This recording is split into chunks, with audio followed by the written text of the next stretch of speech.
మా ఉదయగిరి నియోజకవర్గంలో drinking water సమస్య వల్ల ఫ్లోరైడ్ పేషెంట్స్ ఎక్కువగా ఉన్నారు అధ్యక్ష.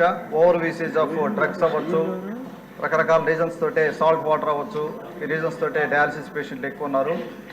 ముందుగా ప్రీవియస్ సెషన్లో నేను డయాలసిస్ సెంటర్స్ గురించి అడిగినప్పుడు గౌరవ హెల్త్ మినిస్టర్ గారు సత్యకుమార్ గారు ఒక డయాలసిస్ సెంటర్ ఇవ్వడం జరిగింది మాకు. వారికి ప్రత్యేకంగా ఉదయగిరి నియోజకవర్గ ప్రజల తరఫున ధన్యవాదాలు తెలుపుకుంటా ఉన్నాను. అలాగే ఉదయగిరి హాస్పిటల్లో కూడా డయాలసిస్ సెంటర్ రావాల్సి ఉంది. దాని గురించి కూడా ఒకసారి ఆలోచన చేయమని వారికి విజ్ఞప్తి చేస్తూ ఉన్నాను. అలాగే మాకు ఒకటి 100 బెడెడ్ హాస్పిటల్, ఒకటి 50 బెడెడ్ హాస్పిటల్, ఇంకోటి 30 బెడెడ్ హాస్పిటల్ ఉంది. దాన్ని 100 బెడెడ్ హాస్పిటల్ కింద ప్రపోజల్స్ ఉన్నాయి. వాటి గురించి కూడా ఒకసారి ఆలోచన చేయమని. అలాగే ఉదయగిరి హాస్పిటల్లో ముఖ్యంగా జనరల్ మెడిసిన్ కానీ, జనరల్ సర్జన్ కానీ, పీడియాట్రిషియన్ కానీ డాక్టర్స్ లేరు.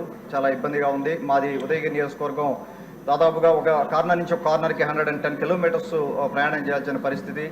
ఎమర్జెన్సీ హ్యాండిల్ చేసే వ్యవస్థలు సరిగా లేవు. ఒక్కొక్క ఐసీయూ బెడ్డే ఉంది మాకు. వాటి ఎమర్జెన్సీ సర్వీసెస్ కూడా కొన్ని యాడ్ చేయాలని విజ్ఞప్తి చేస్తూ ఉన్నాను. అలాగే లేబర్ రూమ్ ఒకటి చూస్తే చాలా దారుణమైన పరిస్థితులు ఉన్నాయి. 2 హాస్పిటల్స్లో కూడా లేబర్ రూమ్స్ ఆడపడుచులకు చాలా దారుణమైన పరిస్థితి ఉంది. వాటి గురించి కూడా ఒకసారి ఆలోచన చేయమని గౌరవ హెల్త్ మినిస్టర్ సత్యకుమార్ గారికి విజ్ఞప్తి చేస్తా ఉన్నాను. ధన్యవాదాలు. Thank you.